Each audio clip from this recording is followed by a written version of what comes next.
professor José Geraldo Brito Filomeno. Que honra recebê-lo. É uma honra e um privilégio que muitas pessoas gostariam de estar aqui no meu lugar, certamente. Eu que agradeço a atenção da nossa querida Escola Paulista de Direito, onde eu comecei a lecionar há 2 anos. Para mim é um grande prazer estar aqui.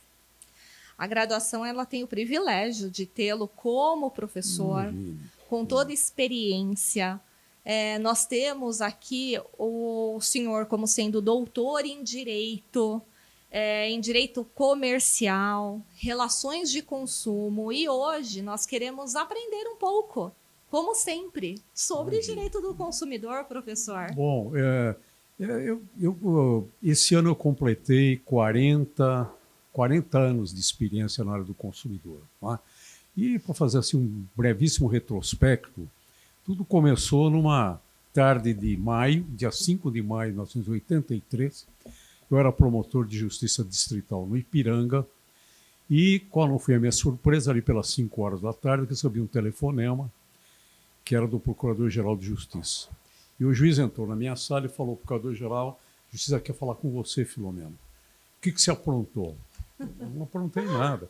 Agora, aí eu contei isso para um amigo meu, colega, e falei: não, se fosse o corregedor, seria mais sério. Aí o doutor Frontini, que era o Procurador-Geral de Justiça na época, disse que estava havendo uma reunião do Conselho Estadual de Defesa do Consumidor.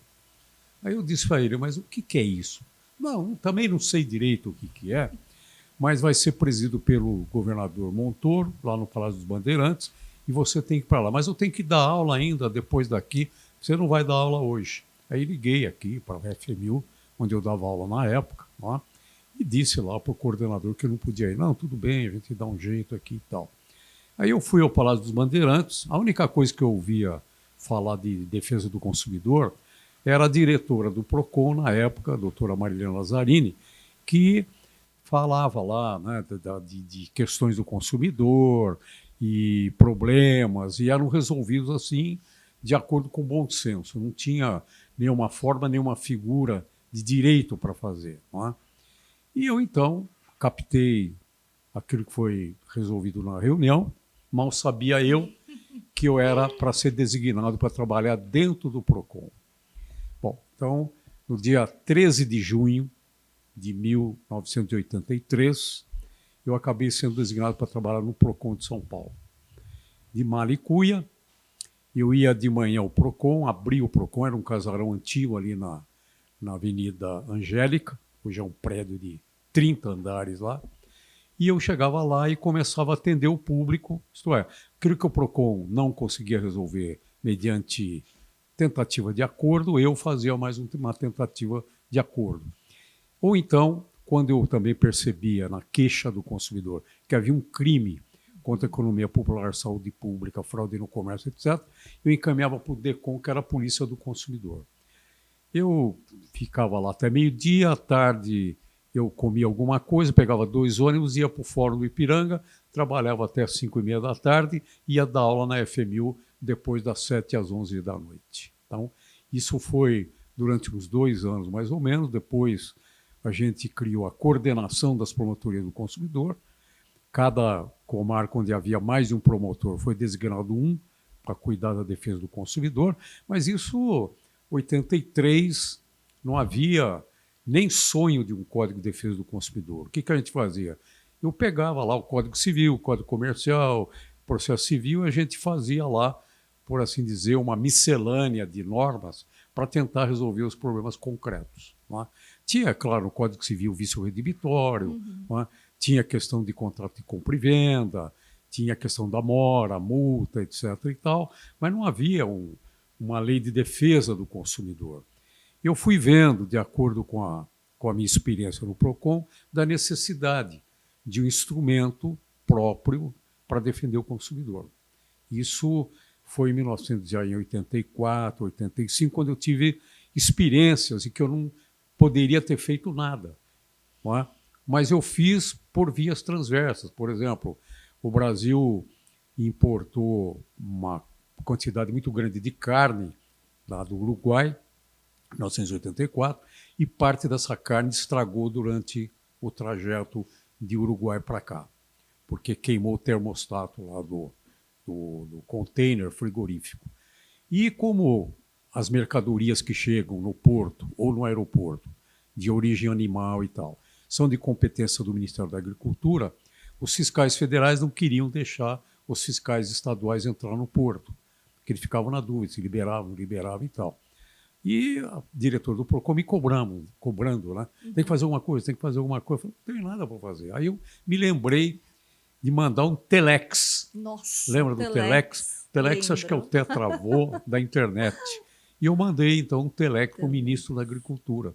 E ele permitiu que o promotor do consumidor de Santos entrasse lá no porto e visse com os fiscais estaduais e federais aquilo que poderia ser liberado ou não. Aí eu me pergunto, se não houvesse essa, vamos dizer, essa atividade minha e tal, de caráter administrativo, né, as pessoas estariam comendo um produto impróprio.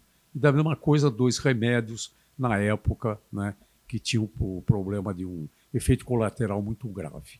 Então, em 1985 sobreveio a Lei da Ação Civil Pública, né, que foi já a metade do caminho, bem mais a metade do caminho. Porque antes, até 85, só havia a Lei de Política Ambiental, de 81, que só previa a tutela coletiva para o meio ambiente natural, quer dizer, fauna e flora. Outros interesses difusos, por exemplo, urbanismo, patrimônio artístico, histórico, paisagístico, etc., não tinham uma tutela efetiva, né? E só o Ministério Público poderia entrar com a ação. Essa lei de 85, ela não só ampliou esse leque de matérias que poderiam ser tratadas pela ação civil pública, né? E não só o Ministério Público, também outras entidades poderiam entrar. Só faltavam algumas outras questões do interesse coletivo propriamente dito, do interesse individuais homogêneos de origem comum. Então aí vem a questão do Código do Consumidor, né?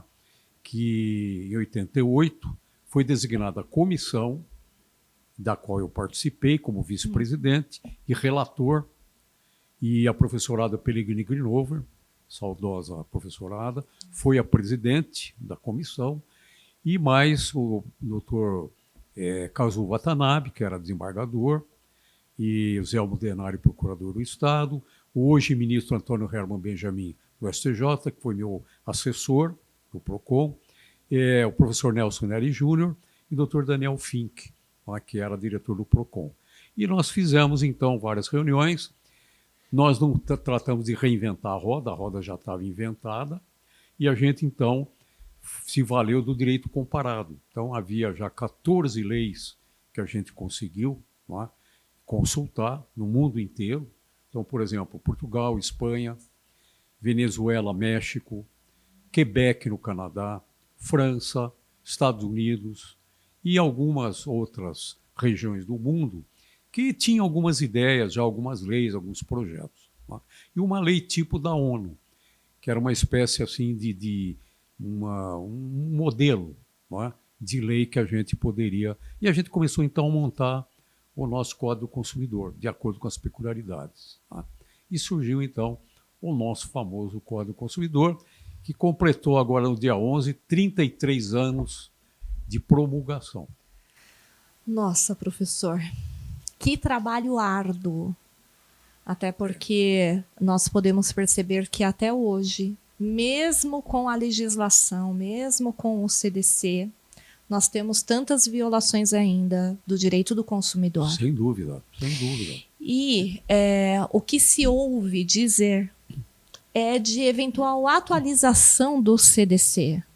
Qual é a visão do senhor, professor? Olha, eu entendo que eu sou contra qualquer tipo de modificação do Código do Consumidor, porque ele é muito mais principiológico do que dispositivo. Quer dizer, claro, é uma lei que contém dispositivos, artigo 1º, artigo 2º, 3º, etc. Mas ele contém princípios como, por exemplo, a vulnerabilidade do consumidor em face do fornecedor, tem a destinação final de produtos e serviços. Né? Então, por exemplo, quem compra um insumo para produzir outra coisa não é consumidor, mas aquele que compra para uso próprio é consumidor. Né? O princípio também é de que o governo precisa articular-se com outros órgãos e precisa também criar organismos de defesa do consumidor, como os PROCONs, também é um princípio. Não é? Ele trata de instrumentos que são colocados à disposição do consumidor. Então, por exemplo, promotorias do consumidor, que eu ajudei a implementar aqui em São Paulo e no Brasil inteiro, porque quando começou aqui em São Paulo, foram 3 estados que começaram em 84, 85. São Paulo, Rio de Janeiro e Santa Catarina. Depois, outros estados também criaram seus PROCONs e as promotorias do consumidor. Tá? Então, é uma lei que tem muito mais princípios do que propriamente dispositivos. É claro que ele revolucionou a questão, por exemplo, dos vícios redibitórios, faz a distinção entre vício e defeito, não são, para o Código Civil é a mesma coisa, para o consumidor não é a mesma coisa, vício é uma coisa, defeito é outra. Ele ousou, isso, eu me lembro quando eu estava na Faculdade de Direito, isso há 50 e tantos anos atrás, era um verdadeiro tabu falar em revisão de contrato. Imagine rever contrato. Pacta sunt servanda. Ponto. Tá? Então, nós ousamos. Então, a revisão de contrato, se ele se torna excessivamente oneroso para o consumidor, tá? Ele tem que ser escrito em letras bem visíveis e legíveis. Tá? Ele pode ser interpretado, deve ser interpretado da maneira mais favorável ao consumidor. E ele pode ser dividido em 3 grandes áreas: a área administrativa, civil e penal.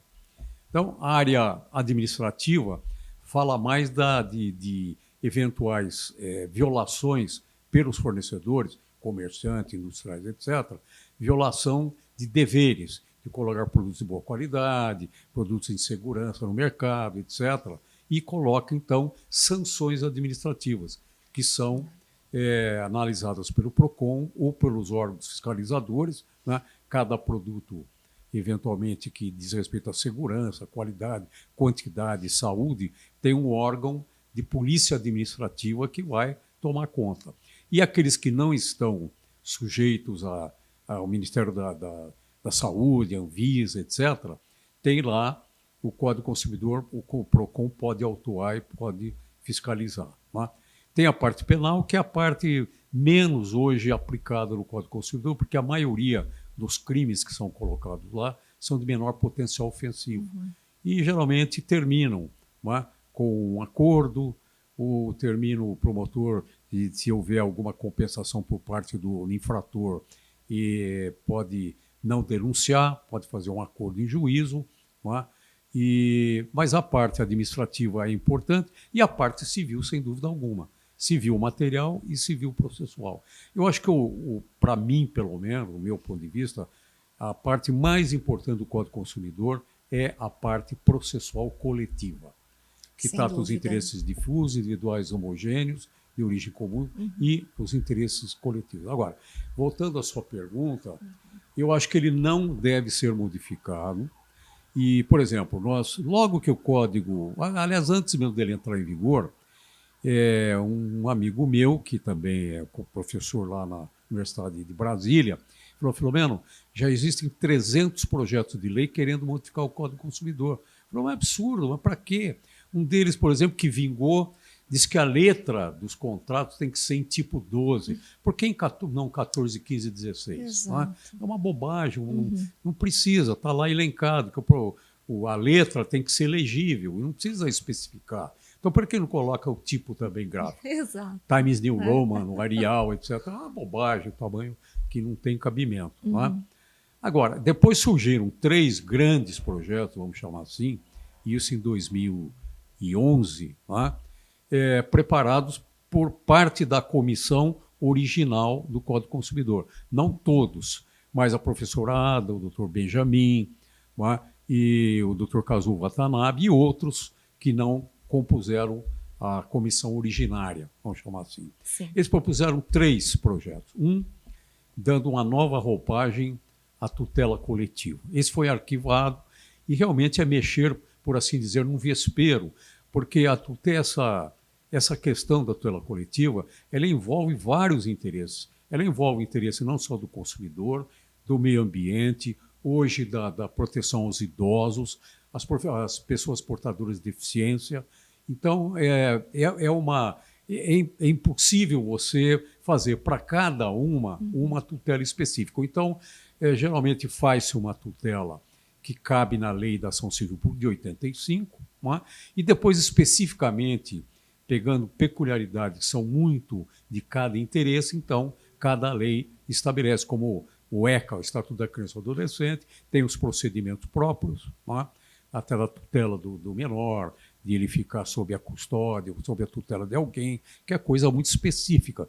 Com relação ao idoso, também existe uma lei específica de proteção ao idoso, não é? E outros interesses. Então, foi arquivado esse. Vamos deixar como está para ver depois se realmente comporta alguma modificação. Mas um deles vingou, que é o do superendividamento. Não é? Ele ficou em tramitação todo esse tempo e tal, que sobreveio, então, a Lei 14.181 de 2021, que trata do chamado superendividamento. O que é o superendividamento? Não é nada mais do que uma espécie de falência civil, não é? Da insolvência civil, que já está tratada lá, que estava tratada no Código de Processo Civil de 1973, nos artigos 748 seguintes. E eu falei para o pessoal, eu disse teve uma audiência pública na Associação dos Advogados, e eu falei realmente assim, eu sou contra os 3 projetos, da ação civil pública, do superendividamento, e também sou contra esse que ainda está em tramitação, que fala do comércio por via eletrônica. Não existe comércio eletrônico, existe comércio por via eletrônica. Sim. Tá?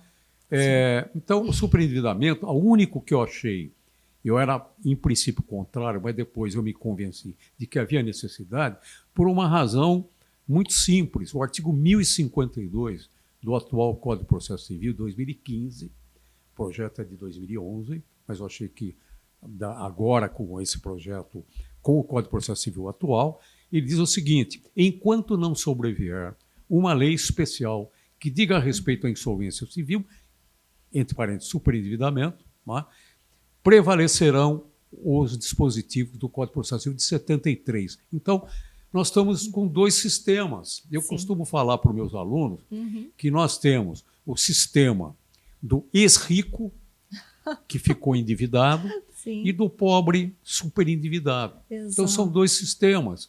O sistema do Código de Processo Civil de 73, que está ainda em vigor, por força desse dispositivo. Por quê? Porque não revogou expressamente.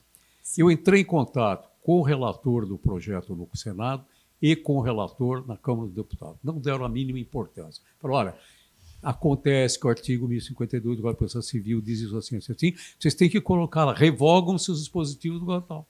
Porque nós temos, então, 2 sistemas.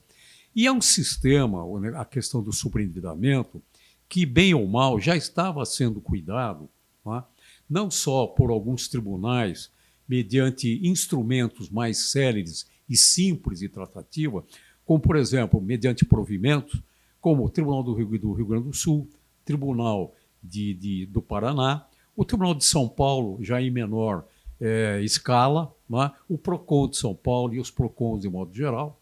Então, já estavam tratando dessa questão. Mas sobreveio a lei, tudo bem, mas teria que revogar aquilo que está lá na insolvência civil, que eu costumo falar que é o sistema do ex-rico, que, devido à sua destemperança, acabou gastando tudo que tinha. E o coitado do superendividado. Agora, uma coisa muito, muito séria na questão do tratamento do superendividamento é a questão do mínimo existencial. Porque a lei diz que pagas as dívidas, ou mediante acordo, porque o artigo 104, com a nova redação ao Código do Consumidor, dado pela lei do superendividamento, ele estabelece um rito procedimental. Quer dizer, um rito não, ele diz como que deveria ser. Uma audiência prévia de conciliação, se resolver, acaba o problema, os credores se acertam com o devedor, se não, é uma audiência de instrução, e aí é feita, então, uma espécie de inscrição, por assim dizer, dos credores para ver o que sobrou. E, feito isso, sobra para o coitado do sobreendividado um dinheirinho para ele sustentar a família. Exato. Quanto é isso, esse mínimo existencial? No governo passado, era de 25% do salário mínimo, R$ 303. Agora o governo atual subiu para R$ 600. Ora, o Código de Processo Civil de 73, que está em vigor, num dos artigos, não me lembro exatamente o número dele, mas ele diz o seguinte: no caso do pagamento dos devedores, o juiz estipulará, mediante o critério dele, tá? Estipulará uma mesada para o devedor que saldou bem ou mal suas dívidas. Agora, além dos mecanismos que eu falei, tá? A gente está esperando uma regulamentação há mais de 2 anos do Conselho Nacional de Justiça. Foi designada uma comissão que está elaborando os procedimentos que os juízes devem adotar e, claro, os juízes não podem esperar. Eu já vi alguns julgados, tá? Mas os juízes também estão meio assim indecisos como é que a gente vai fazer, como que a gente vai proceder. Tá? E cada um tem feito lá, interpretando da maneira como ele acha mais de bom senso. Mas não é ideal. Tá? Agora surgiu também um outro procedimento, o Desenrola. Tá? O Desenrola, que é um programa do governo federal, que é o filhote do consumidor.gov. Quer dizer, já viu o consumidor.gov para outras questões que não superendividamento. As empresas se cadastram, as que querem participar, e os consumidores online, eles cuidam. Tá? Eles apresentam a reclamação e depois, então, isso é proposta vamos dizer assim, uma solução e é fechado ou não o acordo. No Desenrola é mais ou menos a mesma coisa, só que é para devedores. Tá? Então, um conjunto de devedores, de credores, tá? Se credencia perante a plataforma desenrola.gov.br para falar: nós estamos à disposição para negociar as dívidas dos superendividados. Tá? Então, com isso, eu aguardo, a gente deve aguardar os procedimentos judiciais. Cada juiz está fazendo de um jeito. Tá? Ele tem que, é claro que ele não pode, se o superendividado entra com uma ação para resolver o problema dele, ele não pode se negar. O juiz não pode se negar a apreciar. Tá? E como existe a lei, então qual é o procedimento? Aí, vamos fazer audiência como diz de modo geral o Código de Processo Civil atual, que ele dá preferência por uma tentativa de conciliação prévia, que é muito razoável, bom senso. Tá? Então a gente está na expectativa dessa questão. E o outro projeto, que fala do comércio por meio eletrônico, eu também acho que não deve mexer no Código do Consumidor, até porque essa questão de internet, do mundo digital, não interessa só ao consumidor. É uma questão até de segurança nacional. É uma questão que está aí na ordem do dia, inteligência artificial, que até à primeira vista até amedronta as pessoas, né? Uma coisa que deixa a gente assim de sobressalto, o que vai acontecer. Então não interessa só. Então, veja, por exemplo, nós já temos a Lei do Marco Civil da Internet. Sim. Nós já temos a Lei Geral de Processamento de Dados Pessoais. Nós já temos uma série de leis no âmbito do consumidor que falam já, por exemplo, da visibilidade de preços, fala da questão do serviço de atendimento ao consumidor, falam do horário que as mercadorias devem ser instaladas, que o consumidor não ficar esperando o dia inteiro o sujeito ir lá entregar a mercadoria. Então, essas questões já estão sendo resolvidas por outros meios. Eu colocaria o consumidor como uma espécie de planeta, né, em volta do qual circundam os satélites. Então, a questão do Marco Civil se aplica expressamente. Sim. Tem um artigo lá dizendo que, para os efeitos desta lei, aplicam-se os dispositivos do Código do Consumidor e vice-versa.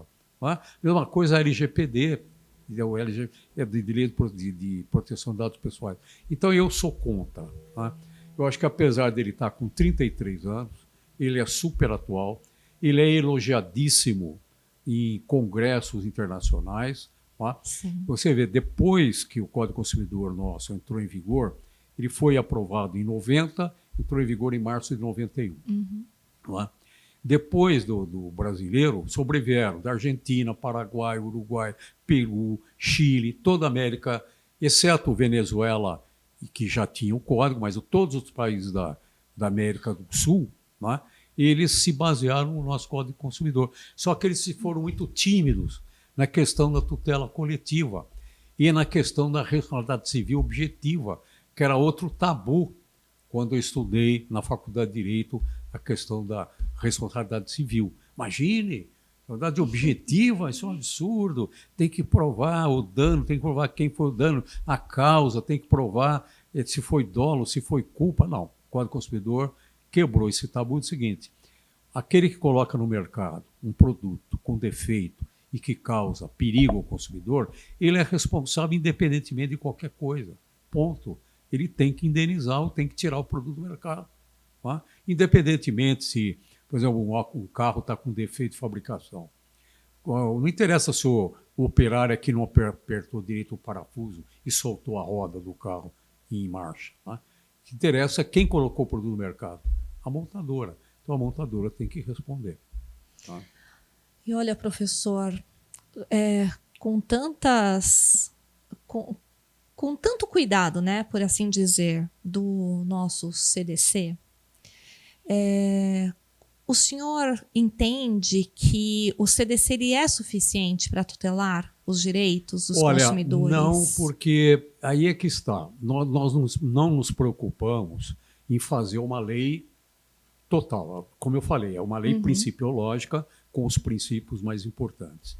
Agora, é uma lei multidisciplinar e interdisciplinar.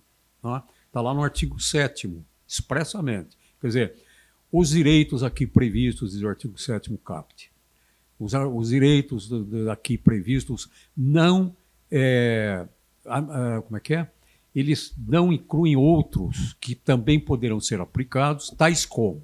Aí vem os tratados internacionais de que o Brasil seja signatário, outras leis de caráter administrativo, outras leis de caráter... Enfim, toda a legislação, todo o ordenamento jurídico, ele deve ser consultado, por assim dizer. Também pode ser que, numa circunstância de fato, não haja uma solução específica do Código do Consumidor. Então, tem que ir para uma outra lei que talvez... Né? A questão que se fala muito hoje é da questão da prescrição. O que vale? A prescrição está no Código do Consumidor ou a que está no Código Civil? É uma briga. Na verdade, não. A interpretação é a seguinte: é a que for mais favorável. Exato. A que for mais favorável ao consumidor, está expresso lá. Então, pode aplicar outra lei? Pode, desde que seja mais favorável. Se o Código do Consumidor for mais favorável, é o Código do Consumidor. Então, na verdade, agora, o que eu acho que falta muito, isso sim, é o cuidado das empresas com os serviços de atendimento ao consumidor. Porque cuidar do consumidor, porque ele é a galinha dos ovos de ouro do empresário. Então, os saques, tem muita empresa que tem lá na embalagem, saque telefone 0800 não sei o quê, ou internet e tal. É mais para constar. Porque não adianta, você liga, cai, atende lá uma pessoa que não entende nada, vou estar passando a sua ligação para não sei quem. E o consumidor fica irritado. Desesperado. Então ele fica desesperado, não resolve o problema, e o que é? Um consumidor a menos. E hoje, o que eu diria para agora, me dirigindo aos fornecedores, é o seguinte: antigamente, antes das redes sociais, um consumidor, segundo um publicitário, dizia o seguinte, o Philip Kotler dizia o seguinte: quando o consumidor é mal atendido ou é insatisfeito, ele faz mais boca a boca, ele faz mais 9 consumidores ficar ressabiados, com as barbas de molho, por assim dizer, contra aquela empresa. Hoje, com as redes sociais, são milhares e milhões. Tem até um fato que uns 2, 3 anos atrás aconteceu: um sujeito comprou uma geladeira, nem sei de que marca que é. Mas ele comprou a geladeira desde o primeiro minuto começou a dar problema. Não gelava, não funcionava e tal. Ele mandou, o camarada foi lá, disse que consertou, mas não consertou. Enfim, ele cansou. Aí o que ele fez? Ele mandou para um monte de gente, pelas redes sociais lá, no seguinte: vou fazer uma festa com a minha geladeira, em tal lugar, a tal hora. O que ele fez? Ele tocou fogo na geladeira. Nossa. Olha que porcaria essa geladeira e tal. Exemplo ótimo, então, demonstração. Veja, ou então boicote ao produto. Exato. Então, o Código do Consumidor diz que, no artigo 4º, que eu reputo como a alma do Código, está lá que uma das questões buscadas pelo Código do Consumidor é a harmonização entre consumidores e fornecedores. Através do quê? Através da boa-fé, através de colocar produtos de boa qualidade, de atender a reclamação dos consumidores, de disponibilizar aos consumidores meios alternativos para a resolução de conflitos, não precisando ir ao PROCON, não precisando ir. Os próprios fornecedores, através das ouvidorias e do serviço de atendimento ao consumidor, têm que cair em si e falar, não, nós temos que tratar bem o consumidor. Até eu participo de uma entidade não governamental que se chama ABRAREC, Associação Brasileira de Relacionamento Empresa-Cliente. Essa entidade zela eticamente por esse bom relacionamento.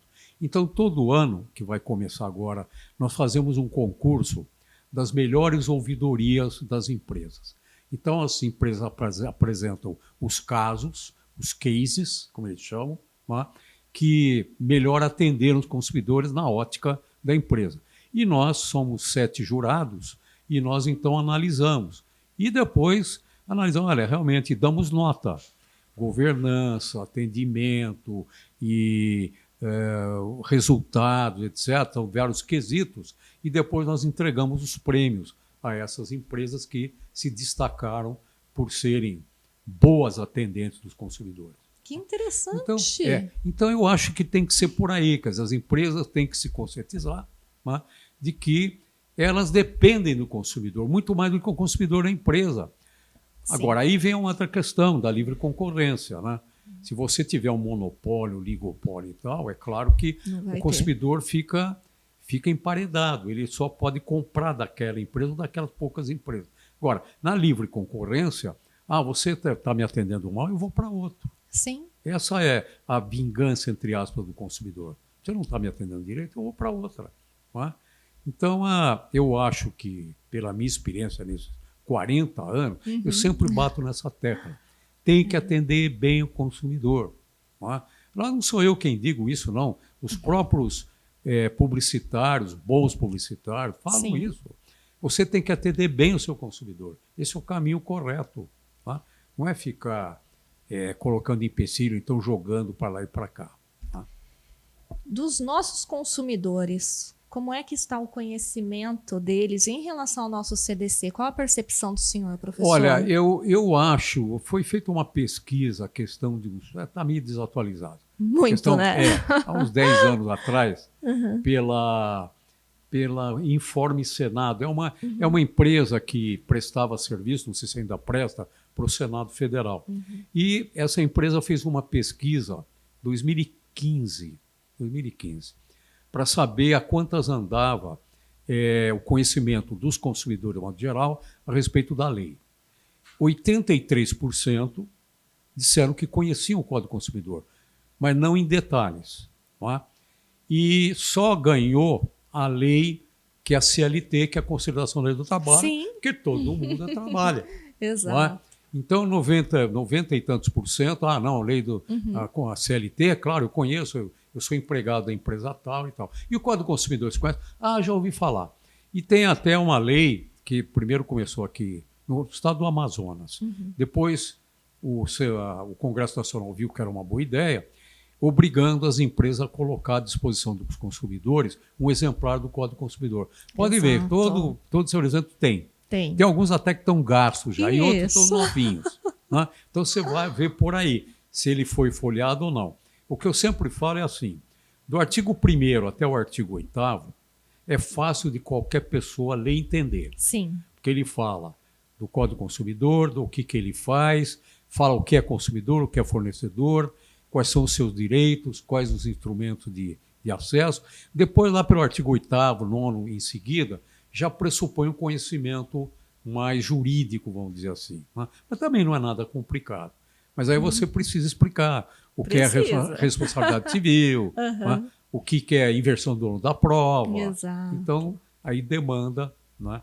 Agora, do artigo 1º ao artigo 8º, né? É bem tranquilo. Acho que dá uma lidinha lá, eu tenho direito a isso, opa, eu estou pagando demais aqui o juro, tenho direito de rever o contrato, tenho direito de rever, poxa vida. Então está lá, o artigo 6º, tem lá 12 incisos. Agora com a lei do superendividamento, aumentaram 2 ainda, que é o direito do consumidor de ter uma educação para o consumo sustentável e orientação para a educação financeira. Né? Então está lá.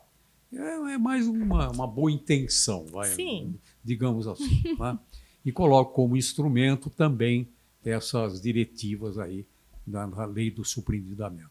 Então eu acho que o código está bem do jeito que está.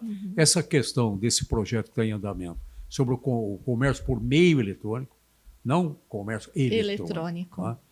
E o pessoal fala assim, para justificar. O artigo 49 faz o seguinte, que o consumidor, quando ele compra um objeto, ou contrata um serviço fora do estabelecimento comercial, aí dá exemplo. Tá? Por exemplo, venda de porta em porta, catálogo, pelo reembolso postal ou por telefone, o consumidor pode desistir no prazo de 7 dias. Bom, aí vem o sujeito, mas aí, vocês não colocaram internet, tem que colocar internet. A internet não existia em 88, quando a gente fez o projeto.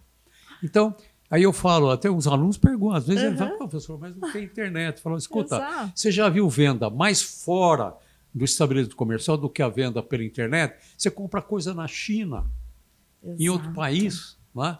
Então, não existe. E o que a gente queria era uma enumeração meramente exemplificativa do artigo 49. Né? Porque o que a gente tinha na época? Venda de porta em porta, de enciclopédia, de cosméticos, né? A moça que vai vender cosméticos, catálogo, né? Vai vender coisa em porta, então venda por telefone, né? Por catálogo, reembolso postal, nem se usa mais isso. Não. Né? Não. Se bem que hoje as empresas que vendem pela internet dependem muito dos meios físicos, né? Porque a internet ela não entrega o produto, ela só faz o contrato, né? E anuncia. Né? Então eu acho que é boa talvez o núcleo melhor para se colocar essa questão do comércio por eletrônico é a lei do Marco Civil, que aliás está dando tanta polêmica, o artigo 9º, que diz o seguinte, você me ofendeu pela rede social, né? Eu entro com uma ação e o juiz fala, retifique. Não, eu não retifico. Tá. Aí ele vai ter que entrar com uma ação para obter uma indenização. Tá? Ou então o juiz fala, olha, retifique. Tá bom, eu retifico. E se ele não retifica, não acontece nada. Então esse artigo está perdido lá. Não era esse. Ou talvez seja um jabutizinho que colocaram lá. Né? Mas, então eu acho que essa questão do comércio eletrônico deveria estar lá no Marco Civil da internet. Sim. Né? Chaves eletrônicas, questão de assinatura digital, tudo isso não interessa só para o consumidor, interessa para um monte de coisa. Né? Então, eu acho que está bem, essas legislações que giram em torno do código, mas tem uma interface. Então, como eu já falei, tanto a lei do Marco Civil da internet quanto a lei o próprio Estatuto da Criança e do Adolescente fazem referência ao Código do Consumidor. A lei de proteção às pessoas portadoras de deficiência fazem remissão ao Código do Consumidor. Então, por exemplo, eu dei até uma palestra, não muitos anos atrás, mas em Pernambuco, sobre entretenimentos perigosos. Tá? E a Látere também, ao lado, eles também queriam que eu tratasse da questão das pessoas portadoras de deficiência. Tá? Então eu falei das duas coisas, falei do mercado de entretenimento, por exemplo, produtos perigosos, já morreu gente, até aqui num parque grande de diversões, aqui no interior, caiu a menina lá, despencou lá de cima. A questão também de pessoas com deficiência que precisam de um determinado instrumento, então de uma prótese ou de uma cadeira de roda especial. Então isso é relação de consumo. E essas pessoas são hipervulneráveis.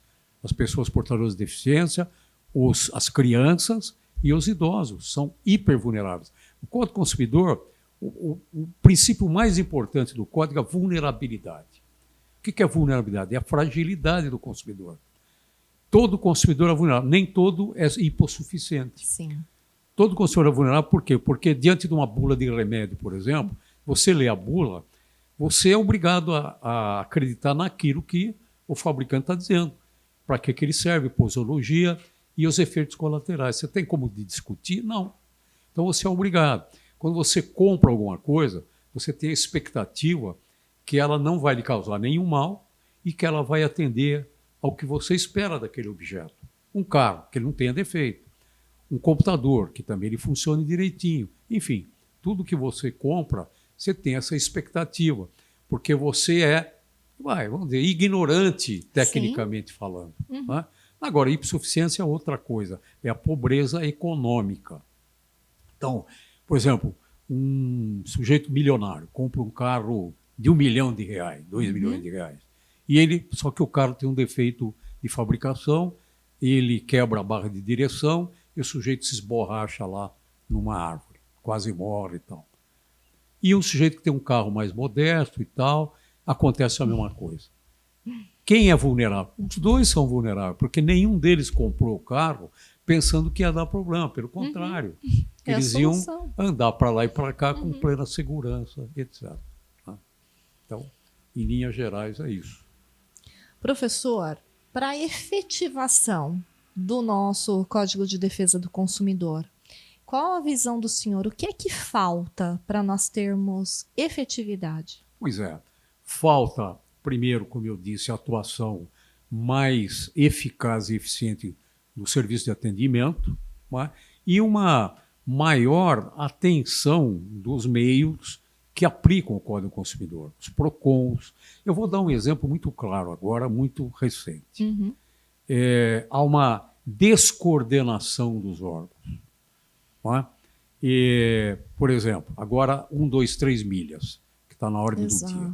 700 mil pessoas enganadas. Bom, o que eu faria se eu fosse o promotor do consumidor?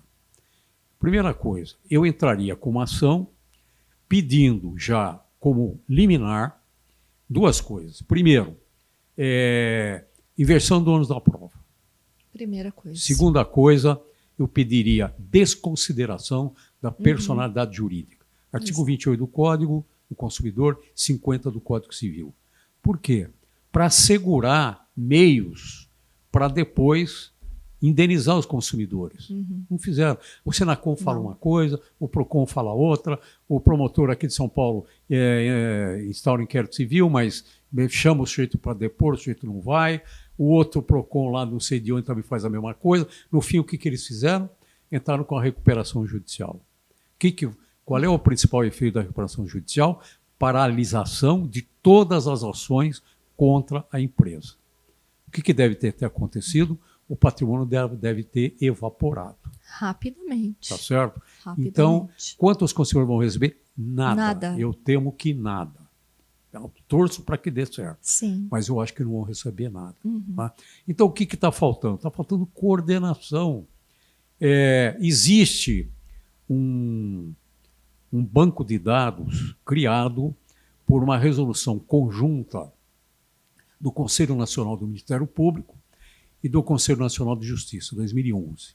É um banco de dados que, aliás, é o número 1, conjunto CNJ-CNNP 01/2011, que trata, que obriga os juízes e os promotores, acho que são os promotores, a encaminhar de ofício ao gestor desse fundo, desse banco de dados, que foi instaurado um inquérito civil contra tal empresa para apurar tal coisa, bem resumido.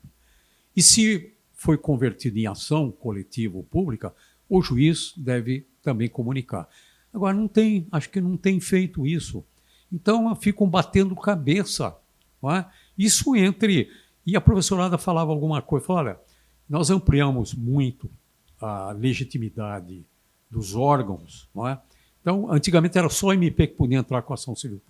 Hoje é o MP, Defensoria Pública, o Estado, através da sua Procuradoria do Estado, o município, através da Procuradoria, a Advocacia Geral da União, o Ministério Público Federal, as entidades não governamentais. É uma infinidade de entidades que podem. Então, ficam batendo cabeça e não resolvem essa questão. Não é? Então, existe esse banco de dados, mas não sei a quantas anda. Não é? E, com relação às entidades de defesa do consumidor, a Senacom deveria ter esse banco de dados, porque cada PROCON faz uma coisa. Então, tem que haver mais coordenação. Agora, é evidente que quanto mais resoluções houver, independentemente do Poder Judiciário, melhor. Melhor. Fala-se muito hoje na criação da juiz arbitral. Não é? O juiz arbitral, ele é uma solução, seria uma solução, se houvesse uma igualdade entre as partes, o que não há entre consumidor e fornecedor. Haja vista que o consumidor é a parte vulnerável. Não é? Então, tem até um artigo muito interessante, quer dizer, concordando também com o que eu já escrevi, do professor José Rogério Cruz e Tucci, não é? Na revista Jus Brasil, dizendo exatamente o seguinte: não cabe aos hipossuficientes o juízo arbitral. Em Portugal e na Espanha existe o juízo arbitral para relações de consumo, só que eles são feitos, como eu sugeri num artigo que eu escrevi também, aos PROCONs. Então, haveria, por exemplo, 3 árbitros, um do PROCON, um da entidade que representa os empresários, por exemplo, o CDL, Clube de Dirigentes Lojistas, ou Associação Comercial, não é? E, do outro lado, uma entidade não governamental do consumidor. Não é? E haveria, então... Eu fiz uma experiência em Santo André, em 1991.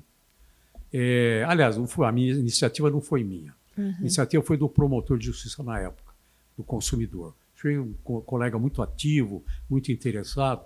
Falou: Filomeno, o que você acha da gente instalar um juízo arbitral? Juízo arbitral? Puxa vida. Naquela época ainda vigia a lei antiga, Sim. Não era a lei vigente. Não é? E, poxa, mas o que você vai fazer? Não, as causas que o PROCON não conseguir resolver, eu vou resolver. Um representante da Associação Comercial e Industrial e um representante que a OAB indicar. E a gente vai fazer um tribunalzinho. Então, toda terça-feira de manhã, na Câmara Municipal de Santo André, vai ter audiência, entre aspas. Tá? E a gente... Quer dizer, claro, ele homologa lá, mas tudo bem, mas seria o caso, então, do PROCON, não é? Esse instrumento alternativo para a solução de conflitos. Hoje isso é feito pelos PROCONs, de modo geral, mas através de um procedimento de mediação. Tá? Não é propriamente um juízo arbitral. E até porque o artigo 51, inciso 7º do Código do Consumidor, ele proíbe a instituição do juízo arbitral por compromisso arbitral se o consumidor não der o pleno consentimento, através até de um pacto adjeto ao contrato principal, para destacar bem. Eu concordo, e se houver vamos dizer assim, uma divergência na execução desse contrato, a me submeter ao juízo arbitral tal. Tá? Mas isso é muito difícil de acontecer, porque quem é o Zezinho contra o banco não sei o quê, qualquer que seja o banco? Tá? Não, vamos dizer juízo arbitral. Hoje o juízo arbitral ele é empregado em grandes questões de milhões e milhões. E vou lhe dizer uma coisa, é um negócio complicadíssimo.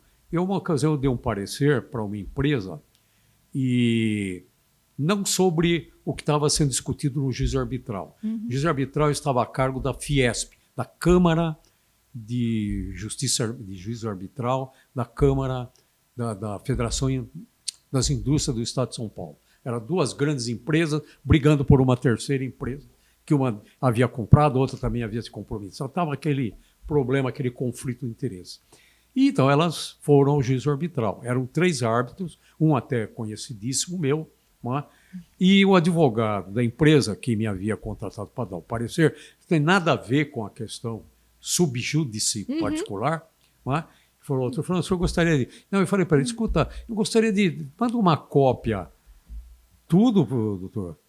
Não. Por quê? Não, são 15 volumes. Como assim 15 volumes? 15 volumes. Só o voto do árbitro fulano de tal tem 120 laudas. O voto do sei lá tem 170. Não, e vai quanto tempo? Já está correndo há 3 anos e meio. Espera um pouquinho. Então não é. Faz sentido. Sabe? O juiz arbitral, ele, acho que todos sabemos, né? O juiz arbitral foi vamos dizer, a tutela mais antiga em termos de resolução de conflitos. Ela data lá do reinado romano, quando os pretores peregrinos, não havia muitos, né? Então eles iam peregrinando pelas comunidades para ver e nomeando cidadãos para serem árbitros, né? Para resolução de conflitos. Isso era muito bonito e tal, mas depois o poder republicano falou, não, isso aqui é poder, justiça é poder. Então vamos trazer para nós aqui o Império Romano muito mais ainda. Né? Então é bom o juiz arbitral? Eu acho que em tese é, mas desde que se faça assim. Portugal funciona? Acho que sim. Na Espanha até um pouco mais rebuscado. Em Portugal é uma coisa mais simples. Né? Acho que é um árbitro só. Na Espanha são 3. Mais ou menos como eu sugeri aqui. Não é? Um representante lá eles chamam de Conselho Nacional do Consumo. Tá? Então, um representante do Conselho, um da entidade empresarial e um de uma entidade não governamental. Tá? Então, acho que faltam esses instrumentos aí. Maior coordenação, melhor participação das empresas no atendimento, Sim. porque os PROCON são obrigados, pelo Código do Consumidor, a publicarem anualmente o rol das empresas mais reclamadas durante o ano. Né? Então, basta entrar no site do PROCON e do Senacom, que é o Banco Nacional, né? Mas só no PROCON de São Paulo, obviamente que é um estado que tem maior número de reclamações, né? Para ver como é que andam as empresas. Sim. Então, a campeã de reclamações, aí vem lá, quantas reclamações teve durante o ano? X. Quantas foram solucionadas? Tantas. Quanto não foram solucionadas? Pá. Então, pelo número de reclamações, a gente acompanha a quantas anda, né, a atividade das próprias empresas de elas resolverem, pelos seus meios, os conflitos de consumo, para que as coisas não vão para o judiciário. Hoje tem milhões de ações no judiciário e muitas delas são questões de relações de consumo vizinho, quer dizer, questões que poderiam ser resolvidas assim, de uma maneira mais simples. Né? Perfeito. Professor, eu gostaria, na verdade, que o senhor deixasse uma recomendação, uma orientação às pessoas que se dedicam hoje ao exercício da advocacia, na promotoria, do direito do consumidor. Qual seria uma orientação, uma sugestão, qual seria a dica do professor Filomeno para esses profissionais? A dica é arregaçar as mangas, não é? Cada um cumprindo aquilo que está no Código do Consumidor, pega lá o artigo 5º do Código, está dito lá o que cada um tem que fazer, não é? E procurar atender da melhor forma possível o consumidor. Quer dizer, nas comarcas onde não tem PROCON e não tem juizado especial, o promotor de justiça é que atende as reclamações do consumidor. Não é? Nas comarcas onde tem, ele só cuida da parte mais coletiva, dos interesses coletivos. Então, PROCON, juizados especiais, judiciário ordinário, tem que dar maior atenção, não é? E estudar melhor essas questões, porque muita gente ainda, e aqui eu tenho até, com todo respeito dizer, tem muitos juízes até, sim, que não sabem distinguir, não é?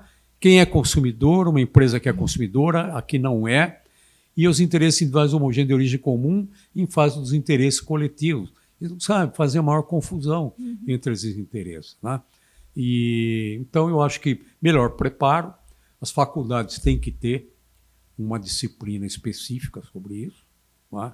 E cada um arregaçar as mangas e fazer, como eu fazia lá em 1983, chegando às 8 horas da manhã e saindo ao meio-dia, atendendo gente e requisitando a instauração de inquérito policial. E depois propondo ações coletivas. Tá?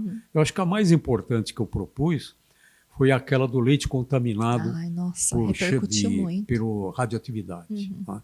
Então eu entrei com aquela ação em 86, não com base no Código Constitucional, que não existia ainda, mas com base na Lei da Ação Civil Pública. Tá? Inventei o litisconsórcio, que está no Código, entre MP estadual e MP federal, e entramos com a ação.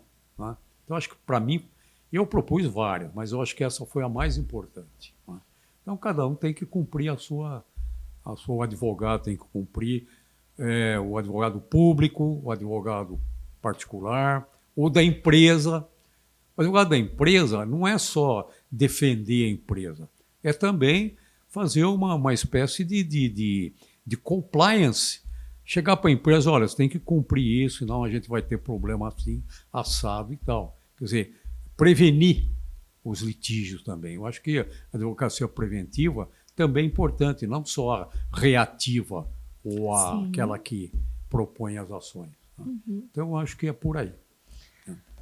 Professor, eu fico muito feliz pelo senhor ter aceitado o convite para essa nossa conversa, para que a gente pudesse conhecer um pouquinho mais sobre o direito do consumidor, sobre o Código de Defesa do Consumidor, e ter essas informações vindas da pessoa que participou da elaboração do CDC. Isso é fundamental, isso é privilégio para poucos. Imagine, para mim foi um prazer.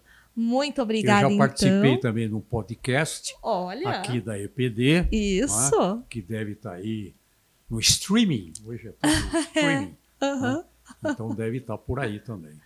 E agora teremos o videocast. Olha! Streaming. Isso mesmo. Professor, muitíssimo obrigada, então. Tá bom. Até a próxima. Obrigado. Obrigada.